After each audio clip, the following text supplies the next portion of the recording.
fan favorite. He was getting close to Hulk Hogan right there. Before he had his accident, Right. he was on top, and I was glad to see it because I had a hand in that. I mean, we fought down the roads together. I'm older, and he was smart enough to listen to some of the stuff I said. But he was a diamond in the rough, and we respect each other. I respect him, and so let him tell you about it. He blossomed after that as he became a Barber. Well, it was WrestleMania 3, Pine X Silverdome, 93,173 fans, Yeah. where the Barber was born. Cut Adrian Adonis's hair after breaking up with the Hammer earlier in the night. Did you know at the time that the Barber was going to become such a famous moniker? I didn't know at the time I was going to be the Barber. Nobody told me nothing. Yeah. It's a rib on me. Well, I think Well, I don't know, but they didn't tell me about anything about it. No one told me. Brutus Beefcake had just been, you're looking at 3 years of work to build something to a fever pitch. And now you're going to change it? But I think we had broke up, but I mean, I agree with you. Why mess with success? We had another couple of years. They could have done this 2 years later. But when you take a guy that's really over as a bad guy, a heel we call in this business, you take him and switch him to a baby face, that gets over better than anything. And that's what they did, but they rushed it up. But anyway, they did it then. Well, they came up with this, I don't know, Pat Patterson, this Barber gimmick. Yeah. Something that's never even been attempted in the business. It ended up being great. Nobody's ever done anything like that. And, Cut people's hair every night. We had no idea where this thing was going to go or anything. But I think give credit to the Hulkster because his vision, he was there and he helped to point me in the right direction. He's what if we do this? What if we do that? What if we do this? What if we do that? Things I never even imagined. And all of a sudden, wait a minute, I thought it was a nightmare. Well, you're breaking me and Greg up, you're taking my name away, for changing my name to something else. It was a double whammy. I was ready to walk out. I was ready to quit. Yeah, he got probably. Wow, I was ready to quit. He probably thought he was going to be like a clown. No, I was ready to quit. I had no idea where this thing was going to go. It got monstrous. But thank God, the Hulkster had some ideas. People's hair today. Showed me what to, give me the direction, and then next thing you know, it became a frenzy. I think another big part of that frenzy was one of your top rivals in the late '80s, Honky Tonk Man, and how closely he regarded his hair. Any fond thoughts and memories of the feud with Honky? Well, I had a lot of matches with Honky, and Jimmy Hart, Peggy Sue, all those, different things, so there was still hair cutting going on. Poor Jimmy Hart was the one that was getting it cut half the time. But we had some great feuds, some good matches. We drew a lot of money all over the country. There's no doubt about it. The house was sold out, selling out shows day after day after day. Things they don't do anymore. Right. You also main evented a SummerSlam with Hulk Hogan, Zeus, Macho King Randy Savage. Any memories of that? Tremendous. I mean, you go taking Zeus in the ring, who's never wrestled. I mean, in a main event on live TV. That was a tremendous deal. I mean, to pull that off, what a feather in our cap. I mean, Hulkster's a genius once again as far as laying out things and working and getting the most out of every kind of type of situation, out of every individual, and understands the psychology and how to put things together. I mean, Macho Man, he's a loose cannon, brother. He was hard to deal with. You never knew from 1 minute to the next what was going to come out of his mouth or what he was going to do. So that was a very, very difficult. And Sherry, who was great but quite unpredictable in her own right, to put all these these things together and to pull this off on a live TV event without a hitch, without one freaking bump in the road. Perfect. A 10. Bing. Now, this question can go to either one of you guys. Late 80s, Vince McMahon business started to dip. Is there any particular event or mindset that you think led into business slumping for a few years? Well, you mentioned the late 80s, right? Mm-hmm. I left around 93, and I just think that he was going the wrong direction. His father had died, and he was just, I don't know what was up his whatever, but he lost his direction, and then he got rid of all the veterans, and he's bringing all these young guys. I thought he thought he could just take anybody off the street with a good body and make him a star. Make him a star and not have to pay 15 years on a roll of dues like me, Brutus, and myself, or Hogan, or she's trying to get rid of Hogan too and replace him with a Warrior, and it was just like boom. But maybe he's thinking business,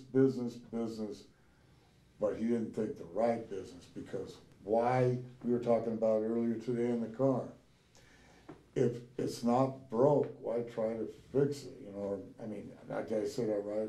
If it's drawing money and it's not broke, why change it? Right. But he always wanted to change it. Why change it? You don't realize we're Jesus. still Hey, I got a call, man. I'll be right back, you guys. Hold on. I gotta take this call.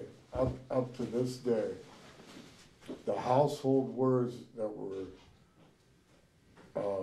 that people identify with wrestling, household names, not words, but names: Valentine, Beefcake, Savage, Hogan, Piper, Orton's, just British Bulldogs. The ratings, I don't know how they are today, but the ratings were so high back then that, they still know they know who we are now. I don't know how many people come up to me every day and say, we like the wrestling from the 80s, even the 70s, we don't like it now.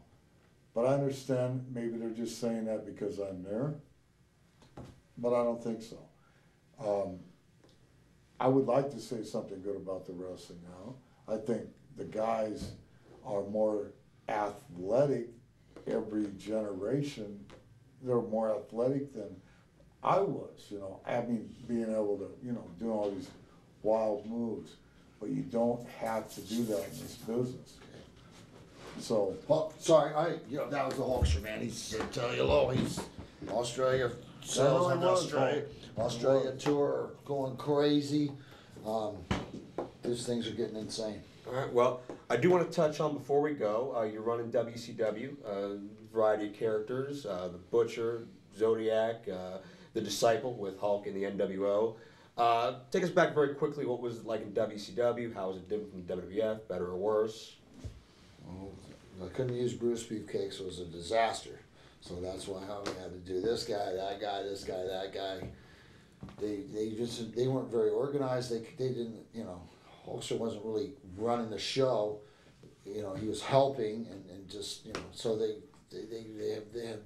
kept drifting off in weird directions and everything. The Disciple thing was a last ditch deal to, keep me working. They needed talent, and they're complaining, we don't have any talent. And they're saying, but we can't repackage Beefcake. He's been too many gimmicks. So okay, we'll go back to the drawing board.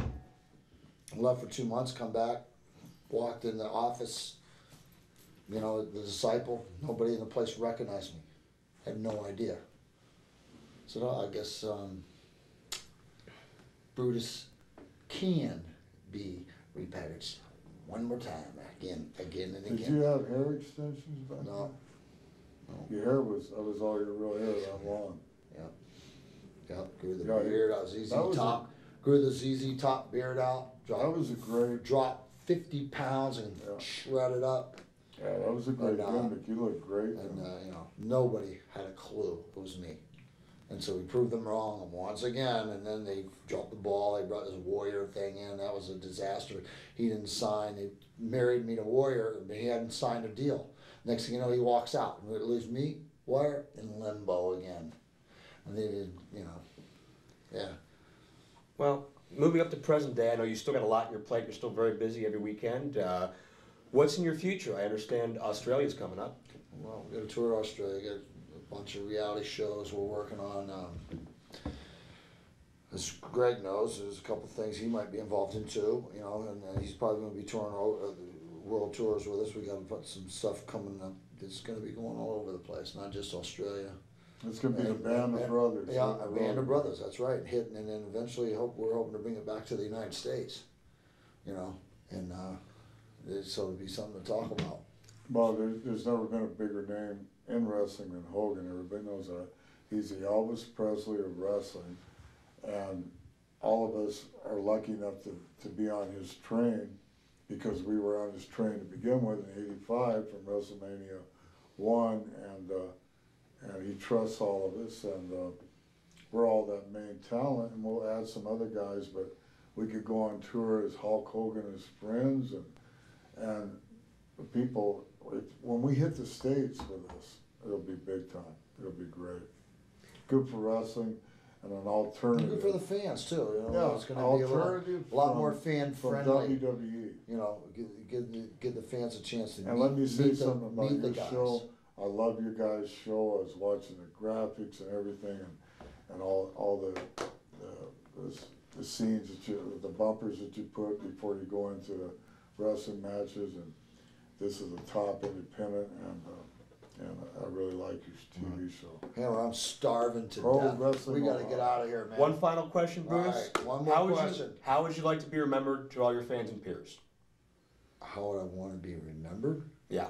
What do you want your lasting legacy to be in this business? Well, you know, Dreamboat. dream champion, and you know, forever. Just, you know, top notch guy, and you know, over 50 and in better shape than I was when I was 25. Now don't tell them your age. No, that 50 is the new 30 now. You know, hey, you know, punks ain't got nothing on me, brother. I'm just getting warmed up, just getting started. People talk about, yeah, when your career's winding down, when did you stop wrestling? I go, what are you talking about? When did I stop wrestling? When's Jack Nicholson going to stop acting? Yeah. He's 78 years old. You know, you only keep getting wiser Yeah. and smarter and better. You know, and You know, that's me, man. I just keep getting better and better You might, and better. you might lose a few steps when you get older, but you make up for it up here, so you don't have to make that many steps. Certainly a great way to sum up the Dream Team, past, present, and future. Mr. Beefcake, thank you very much. Mr. Valentine, any final words to your fans out there? My final words is keep watching Pro Wrestling Ohio and support them, and look out for Hogan and his friends on tour in your neighborhood. Yep, keep an eye on the internet, man. Hey, don't forget about nastyboys.com, our wrestling school in Florida. Greg and I are working with the Nasty Boys in conjunction with Hulkster and some other top guys. Go see the movie The Wrestler, because we were consultants for that. Mickey Rourke's our friend. Yeah. We went out for the premiere, and that gives you a great perspective of the business. I liked it. You know, maybe some people might say it was an expose, but it's not really. It's a true thing. True life. And there's nothing to be ashamed of in that movie. I loved it. And, you know, watch out for Hogan and his friends, and watch out for all the reality shows. We got some good things. Jimmy Hart's got some good things coming up. So we're going to be there. All right. Busy schedule in the future, and always busy here in Pro Wrestling Ohio. This has been Joe Dombrowski for PWO TV.